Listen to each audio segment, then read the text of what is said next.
Just gonna watch this video. Welcome to Democracy of the Dead. I'm gonna watch this video. This is an interview. I'm gonna put a link to the show in the description. An interview with Timothy O'Connor. He espouses a view of free will that I happen to agree with, and I just want to see how this interview goes. And I wanted to watch it. All right, let's do it. Support, subscribe, hit notification bell. Be a Patreon member. All right.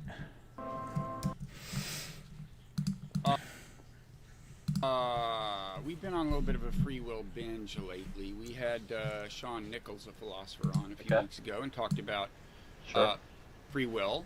And I know you have a view that's different from his and different from many philosophers. Would it be oversimplifying to say that you actually believe in free will? Is that too non-technical way to say it? I do believe in free will, sure. Okay, there you go. Now, it's... and that's not a majority position among... Well, it's not a majority position in the sense in which you believe in free will. And that's certainly at least. True. Because there is this view called compatibilism, according to which, and you don't hold this view either, I think, but according to which free will and determinism are compatible. In other words, you can believe, on the one hand, everything is completely determined and what you did as a result of prior causal forces, and yet you can still believe in free will. So I guess you could say that these compatibilists who believe that free will is not incompatible with determinism, I guess you could say they believe in free will, it's just they mean something else? That's right. They think free will just amounts, I mean, this is simplifying, but they think at the core of the idea of free will is that I can do what I want.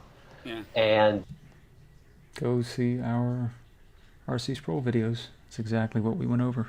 That's consistent with my being determined to want what I want. So I'm determined to have the desires I do, and those desires effectively translate into behavior. And they'll say that's a picture of freedom.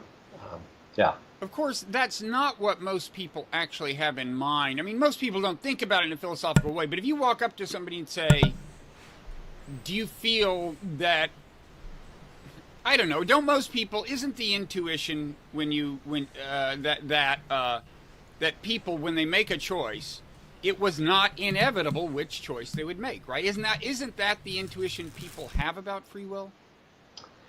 I think so, although this is something that's been getting a fair bit of attention in the last 10 years by so-called experimental philosophers who are going around trying to interview people, college students typically, to see just what they think free will entails when it comes to the question of determinism. I think what your typical compatibilist will say is right. People will think my acting freely means... Let me see what this is real quick. Experimental philosophy is an interdisciplinary approach that brings together ideas from what had previously been regarded as distinct fields. Specifically, research in experimental philosophy brings together two key elements: the kinds of questions and theoretical frameworks traditionally associated with philosophy, the kinds of experimental methods traditionally associated with psychology and cognitive science. Yeah, and there's a major distrust of a priori intuition. There's free will and moral responsibility right there. So this is new stuff, yeah. Disputing the role of intuitions in philosophy. Philosophers don't rely. That sounds like Herman Kaplan. Let's see if he comes up. Yep, there he is. Kaplan. Means that it's not, in some sense, inevitable that I do what I do, but they think that determinism has a kind of technical sense that isn't really engaging that intuitive sense of having options. Okay. Yeah.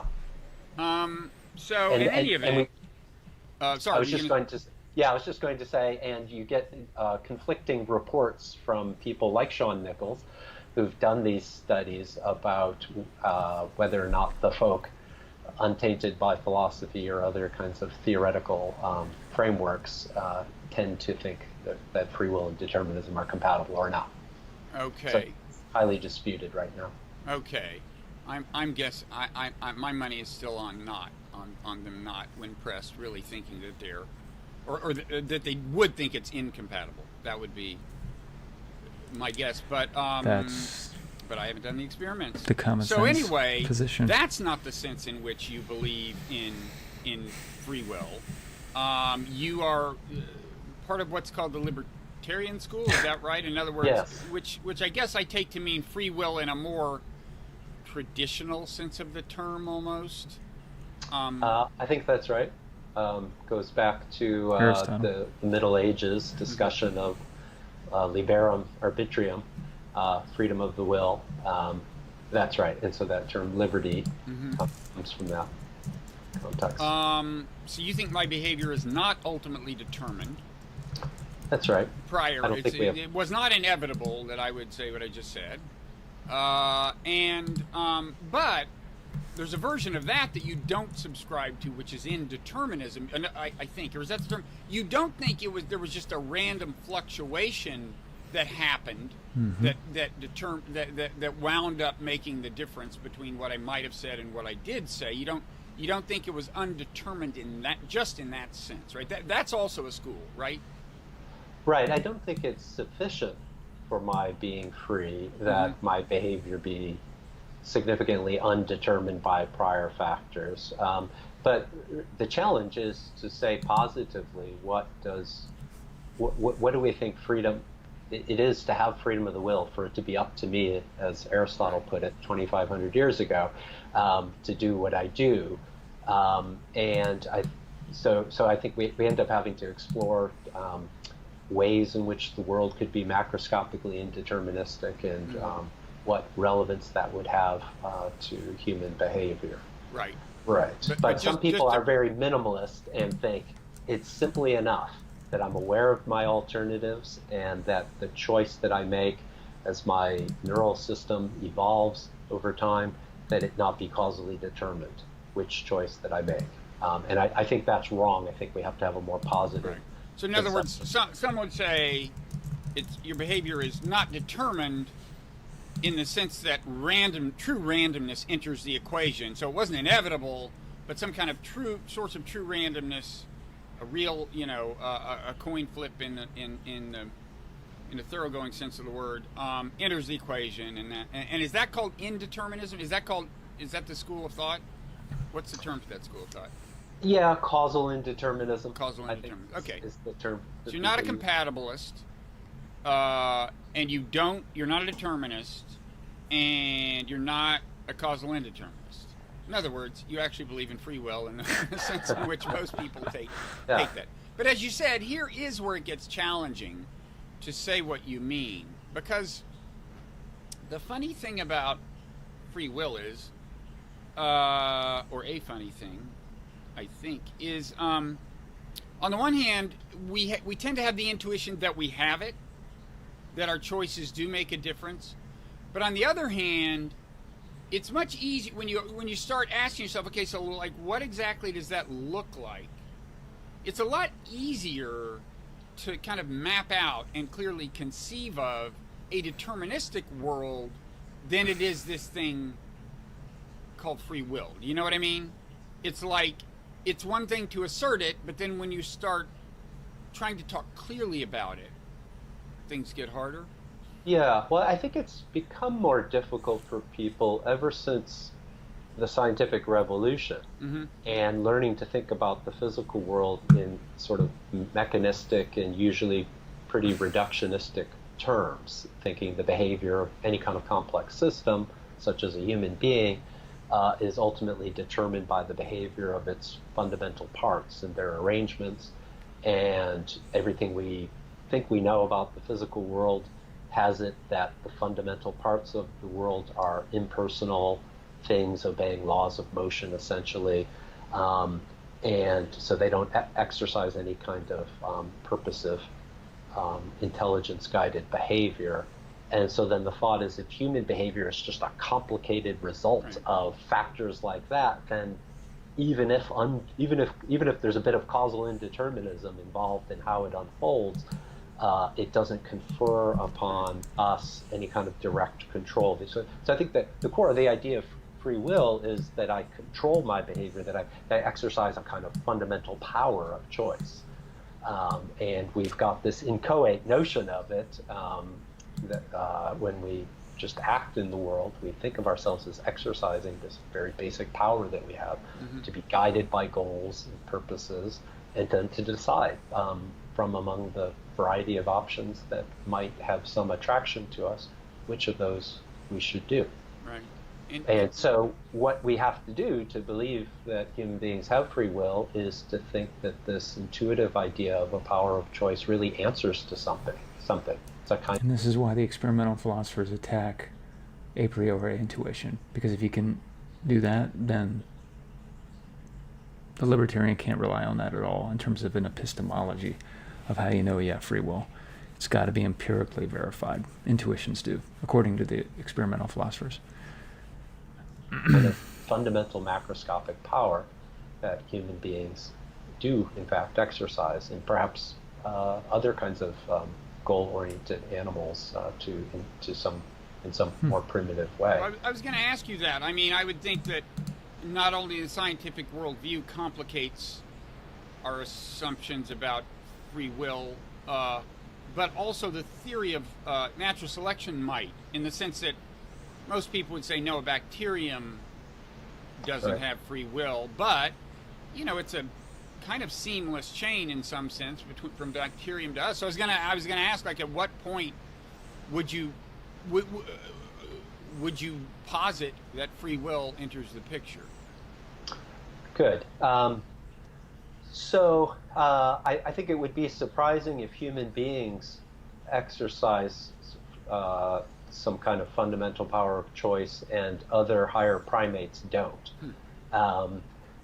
But of course, we have no reason as yet, although this question's getting complicated a little bit, but we have no reason, I think, to believe that other primates have a moral sense, or at least not a moral, right. That's why you kind of, it's getting a little more complicated, because they certainly, even there too. So there's two questions. There's the question of free will.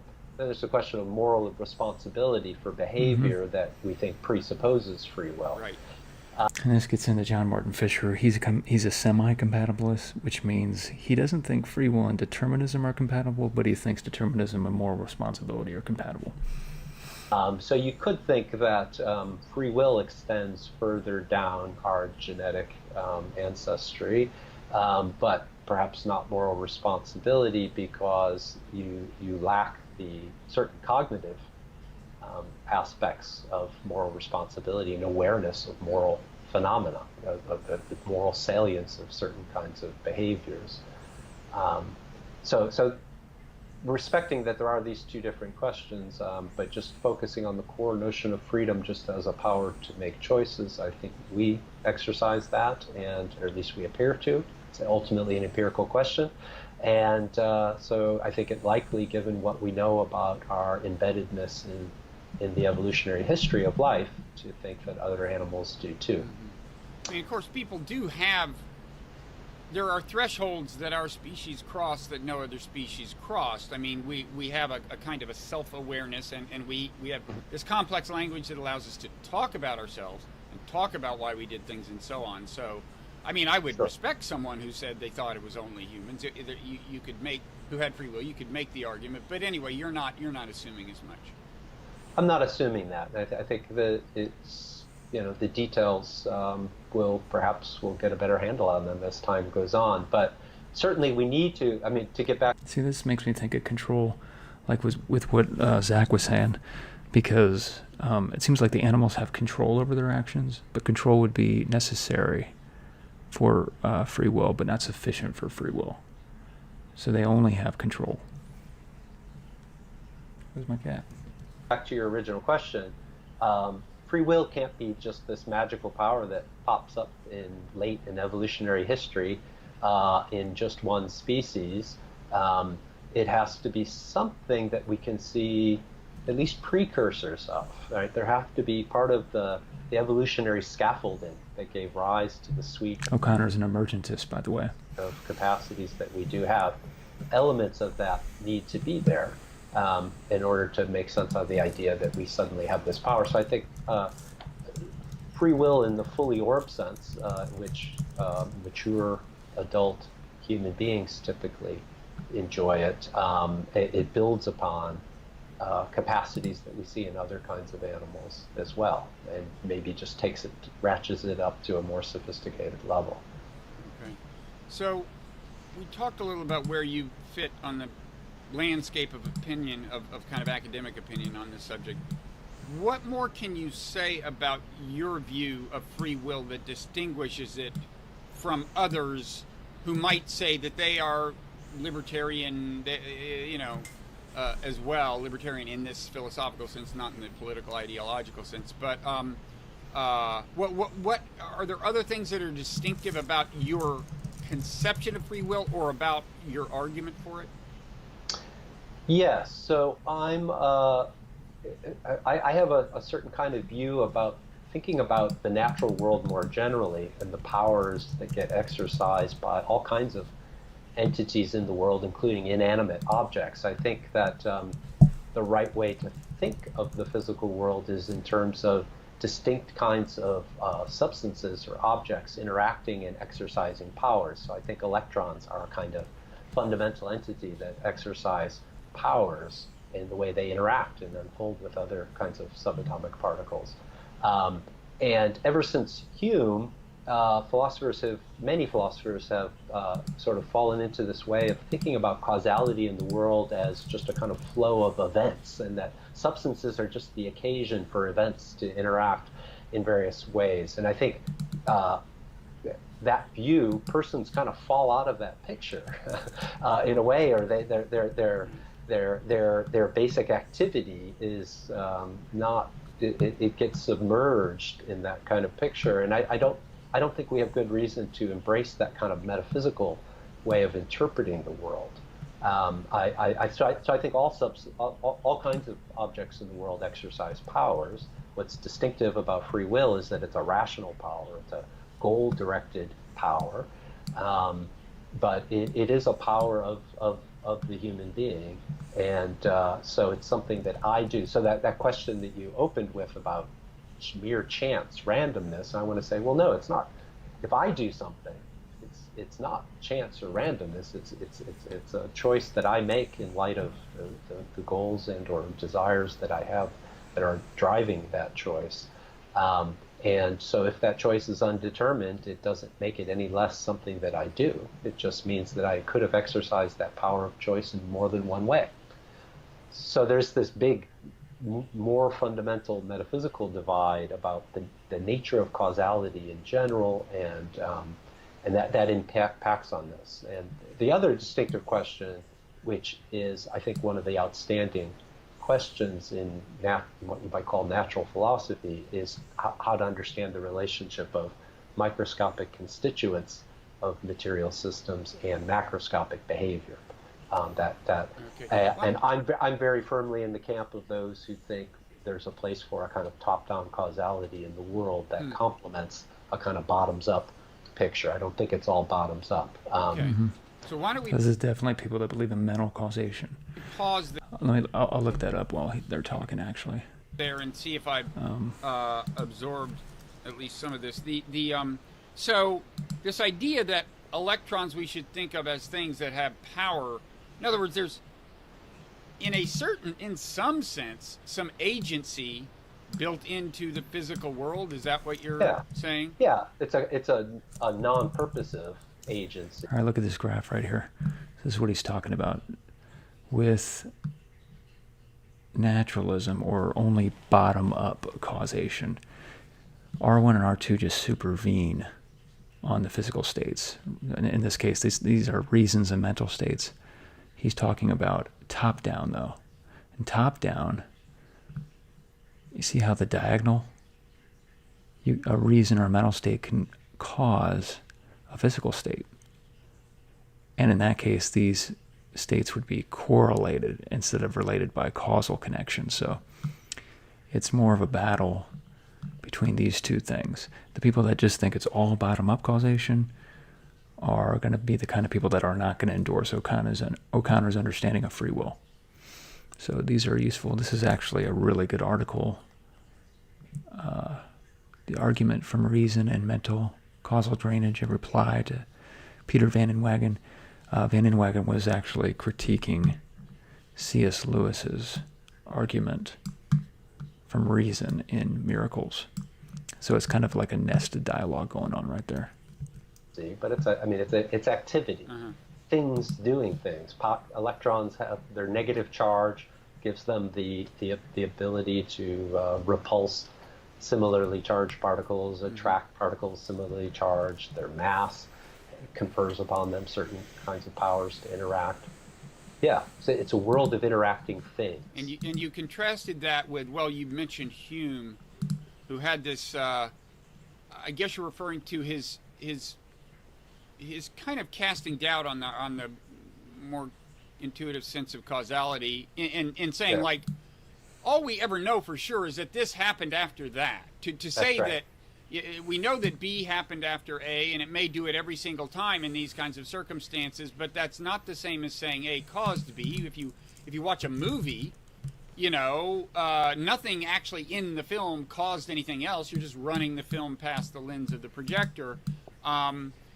So that's the view that you're taking issue with. You're saying that gives short shrift to the power of entities and substances and things.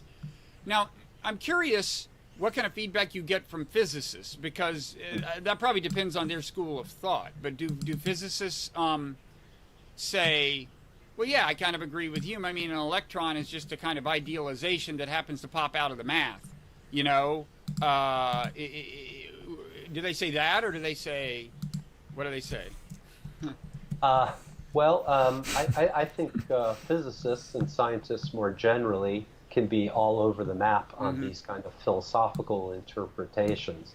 Right? The science delivers us a formalism, a way of representing events in the world and their interconnections, right? How systems evolve over time. Physics par excellence represents things this way, in this highly formalized way.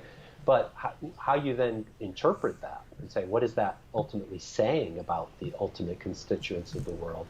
That's ultimately a philosophical question. I totally agree. Yeah.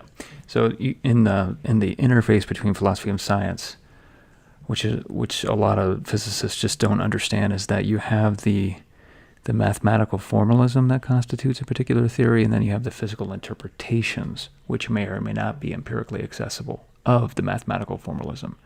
And if it's not empirically accessible, then it's philosophy, and it's a non-overlapping domain. And the scientists just got to say, look, okay, we got to use the methods of philosophy to get at this part of reality. So I agree with O'Connor here.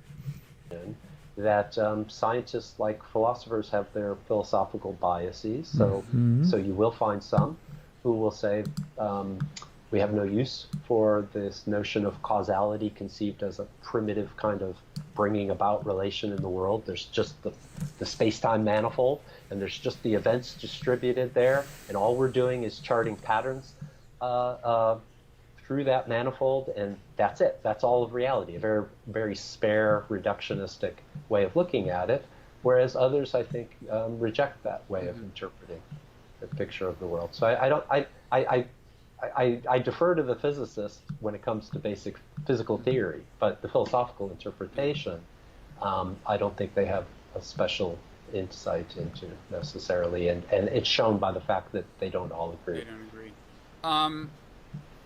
The one thing a physicist could say is, yes, I agree with you that it makes sense to think of the electron as a thing that possesses a kind of power, but when we watch that play out, its use of power, so to speak, this happens, the power gets discharged in a completely predictable, deterministic way. So if you've got a lot, and let's don't get into quantum physics right now. We can get into it later, because in the case of electrons, of course, that complicates the story.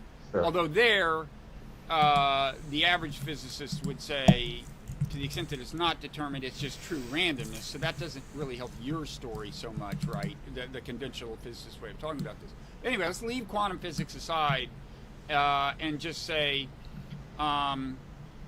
assume the determinism. The physicists might say, yeah, electron has power, but the power is always discharged in accordance with these laws, so it's really a deterministic discharge of power. And you can add 1 billion electrons together into your brain if you want, but if each of them is deterministic, then I don't see where the free will comes in, right? That would be a kind of thing someone would say. Right.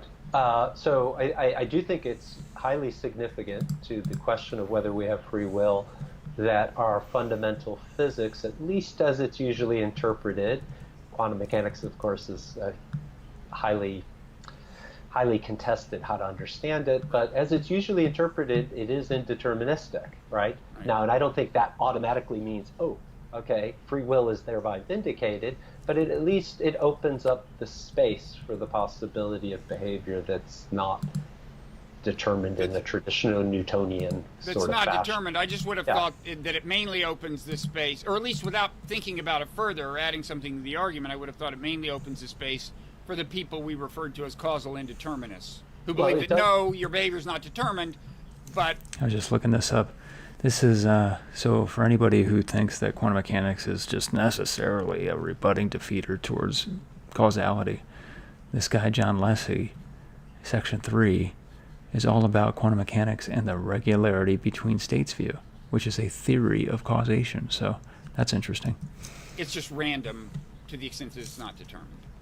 Yes, but then the question becomes, okay, but when we aggregate billions of these microscopic entities into relatively stable systems, like a human being, how does that work? And does the behavior that suffice to explain experimentally small-scale little particle systems in isolated little chambers that physicists study, fundamental particle physicists, does that generalize out in the wild when these microscopic entities are embedded in enormously complex systems involving nested hierarchies, like a human being?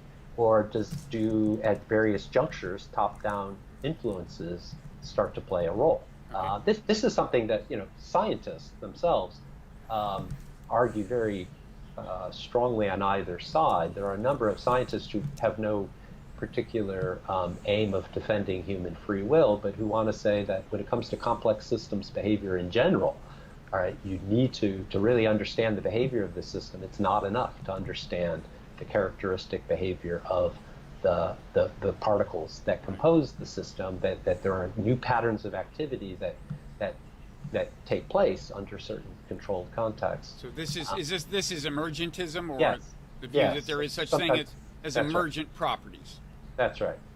Now, and yes. Well, can I ask? I mean, I assume there's different ways of interpreting even that. I mean, you could say, of course, reductionism, we should say, is in the non-pejorative sense of the term. I mean, one thing it is just an accusation that's hurled against people you don't like in academia. You just call them reductionists, and they hide their heads in shame. But in the technical sense of the term reductionism, what that means is that at a higher level of organization, like, my brain or something, you really could understand, you could explain everything about the functioning of my brain in terms of lower levels of organization, in terms of cells, and the cells could be understood in terms of molecules, and the molecules in terms of atoms, and all the way down. So you could reduce the behavior of the higher level system to lower level causes and comprehensively explain everything. That's reductionism. Now, as I understand the term emergence, it could mean a couple of things. One thing it could mean is, yes, the reductionism is correct, but the behavior of the brain is still most efficiently described in a language that's not about cells and so on, because there is a coherence about the behavior of my brain. So it makes sense to use terms like, I don't know. That's the whole point of this essay, which they get from Swinburne, by the way. I know they do. That's Swinburne actually started this stuff. Let's see. I know he's cited in here. He's got to be. Here we go. Yeah. What is that, 16? So, yeah, you got scientific, let me see, scientific modes of explanation. Let me see if they have it, the other one. There we go. And then you got personal explanation. Where's that at? Yeah, it's all in this Existence of God book. In the 70s this came out. I mean, it's influential. If you go to Phil Paper's Philosophy of Religion, their little intro blurb here. Let me see if they got it. Yeah, right there. Swinburne, 1977. There's Nature and Necessity, I think. Let me see what that one is. Yeah. This one, oh, it's The Coherence of Theism. Existence of God. When was The Existence of God published? Let's see. I thought that was Existence of God. That was published in 1979. My bad. Okay. So Hick, Plantinga, Swinburne, Mackey, and Austin kind of get the salute at Phil Papers.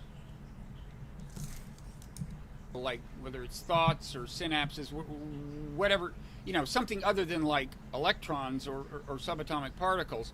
So you could be a reductionist and still say, I'd still want to talk for the sake of efficiency. I want to talk about the brain in a language that isn't the language of physics. It's the language of psychology or neuroscience or something. Then there's also, and I assume this is where you come in, there's an emergentism that says that, well, yes, it makes sense. It's most productive to talk about the brain or any higher level system in a language that's specific to that high level of organization, like psychology or neuroscience in the case of the brain. But moreover, it isn't just a matter of efficiency. There are properties that emerge in the behavior of brains that are not reducible to the lower levels of organization. Is that Right. all correct? Right.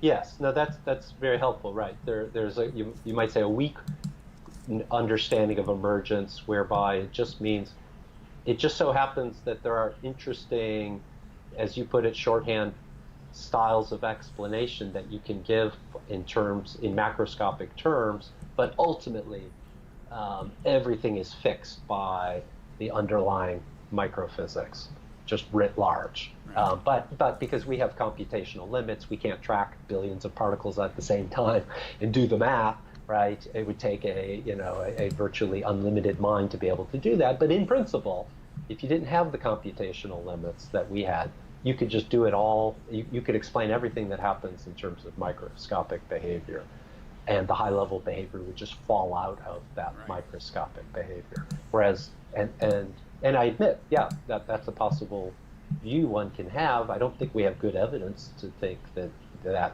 view is generally true. The alternative view is to say, no, there are sorts of properties of whole systems that exert a fundamental causal influence, that structure in certain ways the behavior of the very particles. Structure, that's a key word. So now that he finally brought it up, this is the part where he talks about this, the structuring causes. He says, O'Connor suggests, alternatively, that reasons might causally structure the agent causal capacity in the sense of inducing or altering in the agent an objective propensity or likelihood greater than 0 but less than 1, which designates certainty of outcome, to cause an appropriately matching decision to act. On this approach, nothing produces the agent's causing her decision, and hence nothing calls into question the ultimacy of the agent's control capacity. The causal activity of the agent's reasons is exhausted by their alteration of the likelihoods of various outcomes, but the capacity is inherently subject to the continuous influence of factors, chief among them being the agent's own reasons. That's O'Connor's view in a nutshell. That constitute it, such that they evolve through space and time in ways that they wouldn't have evolved had they not been embedded in the right kinds of system exhibiting that kind of property. So this is what you mean by top down. Yes. It's is it almost like a feedback? But no, feedback might sound too deterministic. Where's top but down? I mean the bottom up, the powers Right here. you attribute to small entities. Top down. R1 to P2. R1 and R2, O'Connor is going to say they're emergent from P2 and P1. It's going to be a stronger relationship than correlation, emergentism is. But just pretend that says emergent. But then once R1 and R2 have emerged, not only can R1 cause R2, but R1 can actually cause P2. Now, in a reductionistic picture, you have this. So you do have a kind of emergence here, but there's no top-down causal powers that the reasons have. And reasons can't even mentally cause other reasons. At the bottom, kind of emanate upwards to the higher level and impart a kind of power, you might say, that is greater than the sum of the parts. Mm-hmm. Yeah, I think it's a two-way kind of picture. You see scientists, some, trying to articulate this picture. I think the Nobel Prize-winning physicist Robert Laughlin, who does solid-state physics, he seems to be groping towards such a view. Dennis Noble, systems biologist at Oxford, very distinguished scientist. He certainly thinks you've got this interplay of top-down and bottoms-up factors in order to understand any kind of Dennis Noble biological looks system. awesome. And others as well. The physicist George Ellis just came out with a book defending a picture like this. Okay. Now, I will say it's hard for me as a philosopher sometimes to interpret scientists when they sort of kind of reflect philosophically on these kinds of themes, because they tend to use words in ways, there's a language barrier. Different disciplines understand these words in different ways. So I'm not always sure in interpreting them. But those are three examples of very prominent contemporary scientists who certainly are strongly attracted to something like a strong emergence picture. Okay. Now, speaking of language barriers, if you actually look at your book in which you're arguing for free will, there would be a lot of stuff that the layperson is going to, have. It might strike the layperson as a very indirect mode of argumentation, right? Because there's a lot of kind of subsidiary issues that have to get sorted out.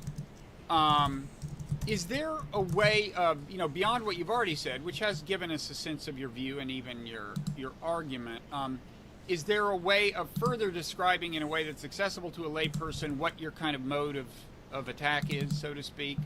How you argue for the position? Yeah. So there's the question of compatibilism, and so there's a way of arguing against that kind of view. But I don't think that's the question that most interests you. You're inclined away from that. If I could pause on a question with one question is, how did compatibilism get taken seriously in the first place? I mean, it just seems so obviously to me a kind of a bait and switch. It's like there's a kind of free will that's compatible with determinism. It's just not the kind of free will anybody wants to have or is interested in. That's the way it seems. Well, not all the time. I mean, you hear compatibilists all the time saying it's the kind of free will that we care about having. I think it just depends on what your psychology is, honestly. It's not the kind of free will I want. I mean, now, as you suggested earlier, maybe this experimental philosophy will show that I'm wrong and it's exactly what everybody means, but I'm kind of surprised. It just seems to me so clearly to hinge on a sheerly semantic issue and not address it's a verbal dispute. Free will as they I totally agree. Totally. And as they emerge in a lot of people. We're meaning different things by the words. That's what's going on with this debate. It's interminable. It just seems to me more like a sideshow, but maybe I'm confused. Yeah, well, it's a tricky question because surprisingly, to me, and no doubt to you, probably a majority of philosophers who've thought about this question, at least in the modern era, have been compatibilists.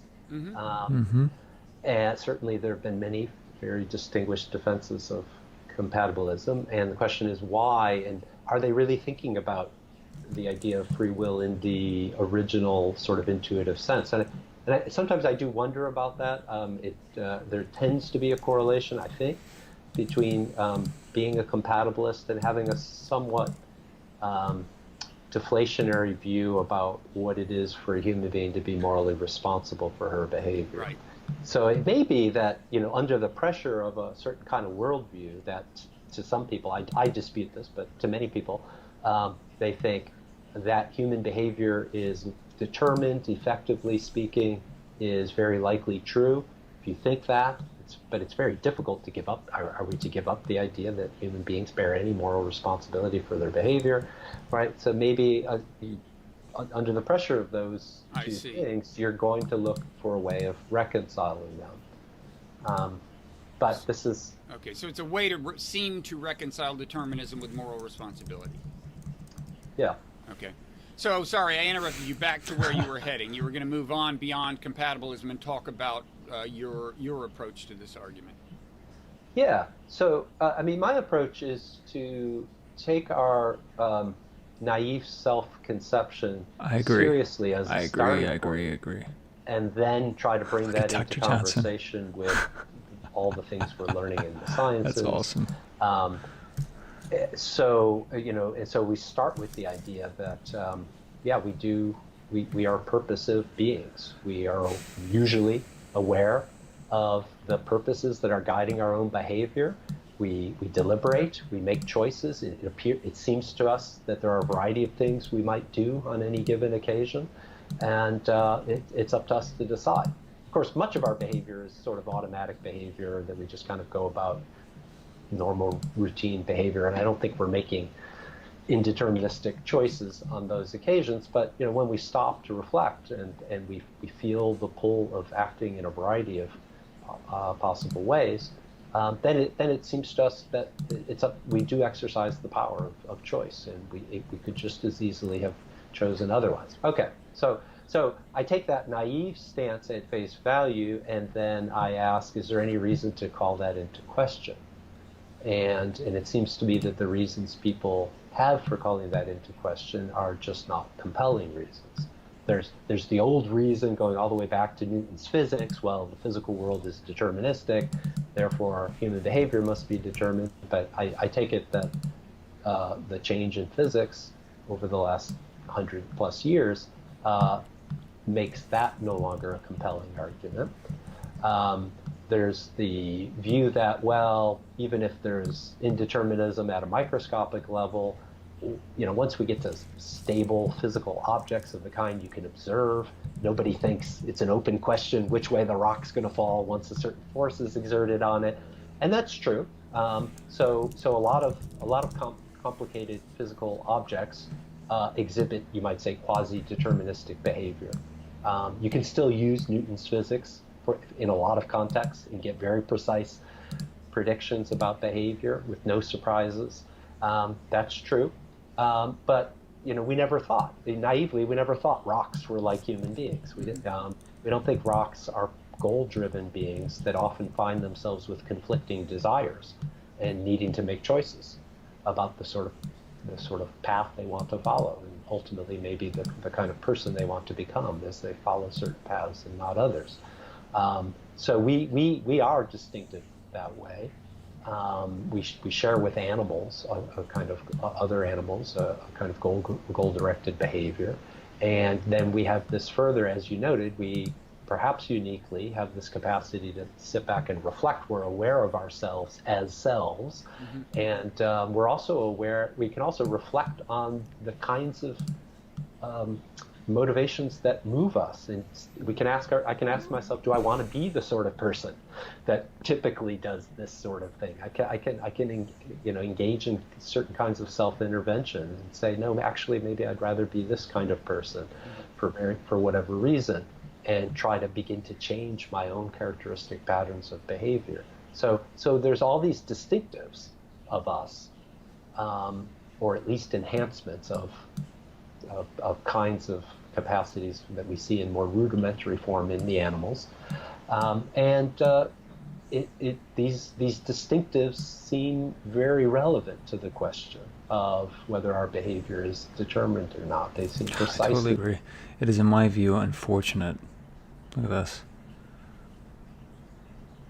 That the notion of agent causation has been largely abandoned. And in this paper, I would, it's just people have just changed their methodological dispositions. In my opinion, that's what's going on. Distinctives that open up options for us that we don't think is true of the inanimate world around us. So that's where I think we're at. I think we can make sense of the idea that we could exhibit top-down control over our behavior, even though in another way, what I am physically is some working out of the behavior of parts of myself that I don't directly control. And it's complicated to figure out how those two go together, but I think that's an interesting empirical challenge. I find it really interesting that in the last half of the 20th century on into this century, there are a lot of scientists who are now thinking really hard about that micro-macroscopic relation. Sweet, good. I've read in sort of highbrow publications, that the biologists are seeing evidence perhaps of quantum level effects even at the level of basic biology. Right? We're not talking about purposive activity. I've heard of that too. So it's an open question. We haven't had the means to test these kinds of things. Increasingly we will. And it might change our picture of the world. But I think it's default reasonable. So this kind of goes to basic, what is it reasonable for me to think? Am I obliged to wait until science is completed in the 500 years from now to decide whether or not, long after I'm dead, I in fact exercise freedom of choice? And I think no, I think I'm entitled to have certain starting assumptions. They're defeasible, but I'm entitled to them unless there's compelling reason to think otherwise. I think science proceeds on the basis of certain very general science starting assumptions. This has been a common theme in philosophy. You have to assume that the world didn't just pop into existence 5 minutes ago, looking more or less the way it did 5 minutes ago. Sounds good to me. You have to assume that I am in fact aware of my own beliefs and motivations when I'm speaking to you right now, because if I don't make that assumption, then my whole interpretation of the world begins to break down. There's a whole variety of assumptions we have to make to do science. Well, it's part of our one of the fundamental assumption of the social side, the practical side of human life, the way we engage with one another, that most people, most of the time, have a measure of control over what they do. And it's up to them. And so they can be held to account for their behavior, and I can too. It's a fundamental assumption of human, it's a cross-cultural assumption, I believe. Some people challenge that, but I think that's a misinterpretation of the data. I tend to agree question. with you that around the world, notions of moral responsibility and free will are pretty robust and connected to one another. Yeah. Not that I've been everywhere, but I haven't seen a lot of good counterexamples. Okay, so of course, everywhere where you were just now saying you, right, and you have this control, and somebody who disagrees would say, wait a second, the word you is I'm not going to let you get away with that. I'm assuming that you has the power we normally attribute to a you. And in fact, just as a footnote, it's kind of interesting that Hume, who had these doubts about the power of causal agents, also had these doubts about the very existence of the self. Yes. And those two Good those point. things are probably related. Very good point. Yeah. But let me ask you about consciousness, by which I just mean subjective experience. In other words, I don't Can't have agent causation without a necessarily self. human beings. Right. As Thomas Nagel put it, it may be something to be like a bat or another animal, Qualia. and it's the fact that it's something that it is like something to be a person or like something to be another animal. That's, when you think about it, pretty interesting. I mean, it's you can certainly imagine a universe without that, and does this figure into your thinking about free will much? The fact of subjective experience? Because, of course, with Descartes, the traditional kind of Cartesian dualism that was like half of the story, right? It was like the subjective you can influence the physical you. So I guess I have two questions. First of all, would you put it somewhat the way Descartes did? And secondly, whether or not you would put it that way, can you elaborate on how the subjective experience enters your view of things? Yeah. So I agree with Descartes this far, that subjective experience is a fundamental feature of the world that we experience, and it's fundamentally distinct from the kinds of physical properties that any of the physical sciences would study and attempt to categorize and measure. So it's now Descartes would go on to say that the bearer of that subjective experience is a fundamentally distinct kind of thing, a mind or soul that is just primitively psychological in nature. That's all it is. It's a thing that thinks and acts in goal-directed ways. It makes choices, and then it communicates those choices in some mysterious way to the brain. It interacts with the human brain, and that's how behavior gets realized, right? Like, it's kind of very strongly dualistic. You've got physical things and you've got mental things, thinkers. Whereas I want to say, no, we are fundamentally physical things, but we do have these psychological properties. We are subjects as well as objects. So there's a duality to our nature. We're both physical and irreducibly subjects as well. And so that's relevant to... That's a key thing, irreducibly subjects. And I think even Zach brought this up too. They want to... Causal powers, what are the most fundamental causal relata, or things that have causal powers? Are they events or substances? The agent causalist is going to say substances. Free will, in that I think it's sort of more direct, to my mind, dispositive evidence for against a thoroughgoing reductionism. Because I think philosophers argue about this, but I'm on the side of those who think simple reflection on the nature of subjective experience strongly suggests that, unless paradoxically we take it to be illusory, we just believe that we have this kind of irreducible subjectivity, but in fact it's just physically realized belief states going on.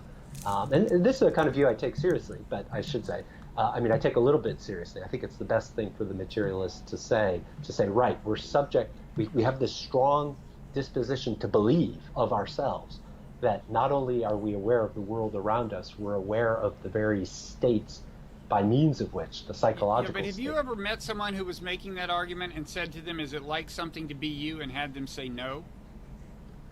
No. Okay, I rest my case, but go ahead. Yeah. Okay. So, but if you do say right, it doesn't seem like you can capture subjectivity in anything like what we could imagine to be a future physical description. Then wrap this up. Then subjectivity is a fundamental phenomena, but it's a phenomena associated with biologically complex beings like ourselves. So he says, he has a section on determinism and deism. Oh, let me get this last part in. Philosophy departments aren't as atheistic as you'd think. That's probably nice to know. You talk to any of these philosophers who think we're living in a simulation? I have not. You should. I should. I struggle with understanding the very idea. And it goes back to the question of the place of consciousness, right? How do you get...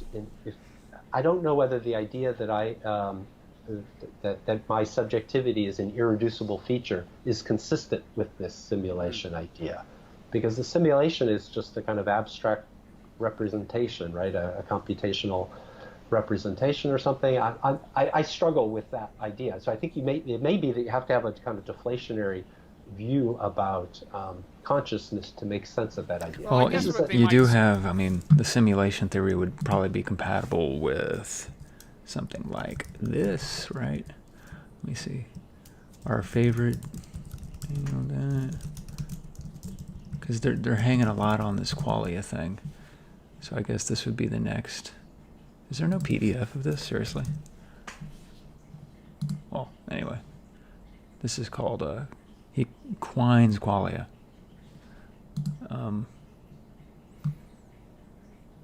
Actually, let me see if we can get it. Oh, it's in a book. Whoa. Yeah, qualia is an unfamiliar term for something that could not be more familiar to each of us, the way things seem to us, I guess. As is so often the case with philosophical jargon, it is easier to give examples than to give a definition of the term. Look at a glass of milk at sunset, the way it looks to you. The particular personal, subjective, visual quality of the glass of milk is the quale of your visual experience at the time. The way milk tastes to you is then another gustatory quale, and how it sounds to you as you swallow is an auditory quale. These various properties of conscious experience are prime examples of qualia. Nothing, it seems, could you know more intimately than your own qualia. Let the entire universe be some vast illusion, a simulation, some mere figment of Descartes' evil demon, and what the figment is made of will be the qualia of your hallucinatory experiences. Descartes claimed to doubt everything that could be doubted, but he never doubted that his conscious experience had qualia, the properties by which he knew or apprehended them. He's going to try to argue out of that, actually. That was the worst abstract I've ever read. It tells me nothing about Dennett's position. An editor must have done that. Say is that consciousness is a property of certain kinds of information processing systems, and a computer program and its manifestations are information processing systems. So in their view, in a video game, in this metaphysics, characters in a video game might have consciousness because they are in some sense, aggregations of information. I don't know. Yeah, that's what I mean. You're right. You'd have to have some sort of either purely computational understanding of consciousness, or somehow it gets grounded out in information processing terms, or not. If not, then I don't think anyone attributes to characters in video games a kind of irreducible subjectivity. Not usually. The reason I ask, though, is because I assume you take a certain amount of heat whenever you use the word theism in some circles. And yet, when these people say that I think the universe is simulation, I mean, people accept that as if it's a less crazy idea, right? It seems to me, I mean, that maybe this is an artifact of our high-tech society or something, is that a hypothesis like we're living in a simulation seems to me almost to get a more respectful hearing than a hypothesis of theism, and yet some of the properties it shares. I mean, they are talking about a being much smarter than us that imparted purpose to our world. Right. I think in general among philosophers, there's, while perhaps the majority of philosophers are not theists, a decent contingent are. People, as is true among scientists more generally. Well, at least in philosophy of religion, but you have people like this guy, Modi Mizrahi.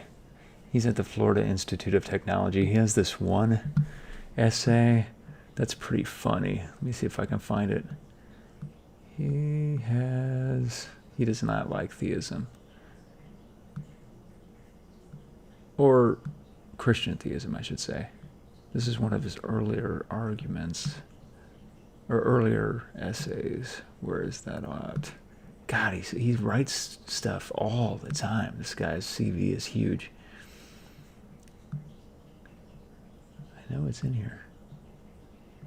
Ought does not imply can.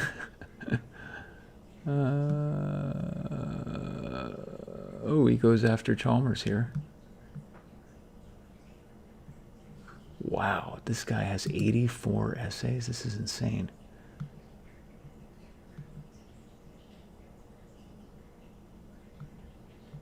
Doesn't like phenomenal conservatism. He basically believes everything the opposite of what I believe. But he's a clear writer. I like reading people I disagree with. Where is this? The Playing God card? Is that it? Gosh, this guy's written so much. All right, well, I can't find it. It was basically an essay about there's a case to be made for why philosophy departments should make more of a conscious decision to admit into their faculty theists that are not Christians, because there are so many. I was trying to find it, but I cannot find it. There's a lot of myths about intellectual culture and the prevalence of religious belief or not, and there's been some recent sociological work done on the science side that I think is surprising to many of us. So yeah, I think it's part of the philosophical tradition. God goes way back, or something like God. Even in Aristotle and Plato, they don't quite have the God of the Abrahamic religions in mind, but they have a God-like entity in their system. And then, of course, all through the Middle Ages and the early modern era, you have many philosophers who are also theists, people like Leibniz and others, and then right up to the present day. Here we go. Here it is. I found it. I wish I could make this bigger.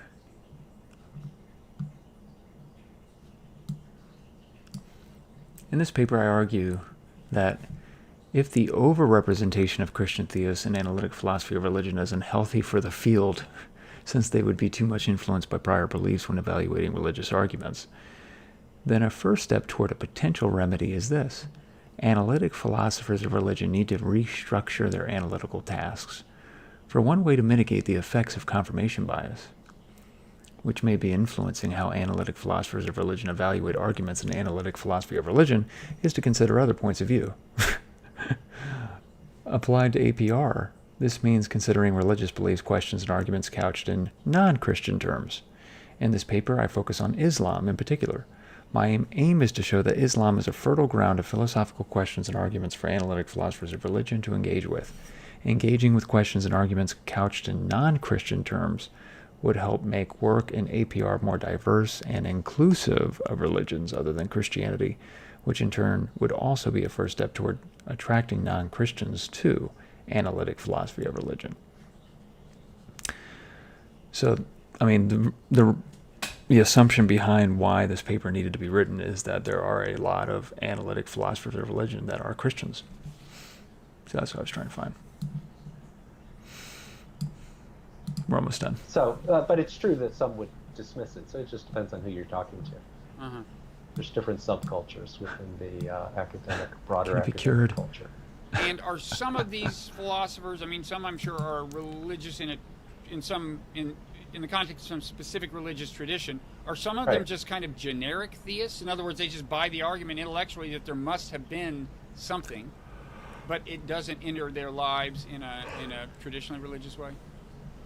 I've met a few because I am myself a religious, and I've had lots of conversations with different philosophers, and some have told me they at least are inclined to think theism, something like theism, might be true, but they have no positive religious commitment whatsoever. Things like fine-tuning arguments have a certain pull on certain people. Like the universe, the physical constants of the universe seem almost to have been fine-tuned to permit the emergence of life, and that suggests, yeah. Okay. So there's an openness to that in people who don't have any particular religious commitment. Okay, but a big part of your theism argument is, if you ask questions like why is there something instead of nothing, you can either say, well, before the universe there was this thing that caused it, and people say, well, what caused that? You say, well, there was this thing before that. So either you have an infinite regressive contingency or you posit something fundamentally different at the origin. Right. Okay. Right, and even the infinite regress doesn't help, because we could just think about this is Leibniz pointed this out centuries ago.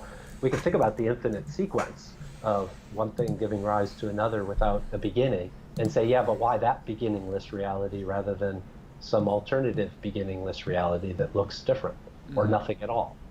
So that's really not an answer to the question. It's a passing the buck. Yeah. So at the end of the day, either you just say, you're comfortable with explanation ending somewhere in just brute contingency.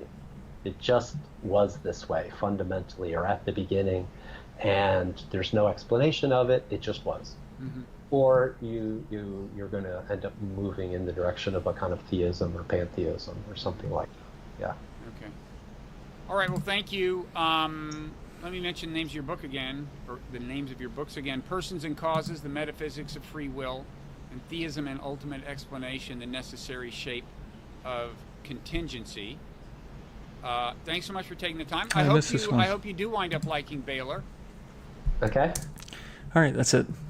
That's the end of the interview. I wish he would go into more detail. I might follow a lecture tomorrow, because he kind of just touched on everything. Thanks for tuning in, guys. You guys have a great and blessed night. And never forget the democracy of the dead.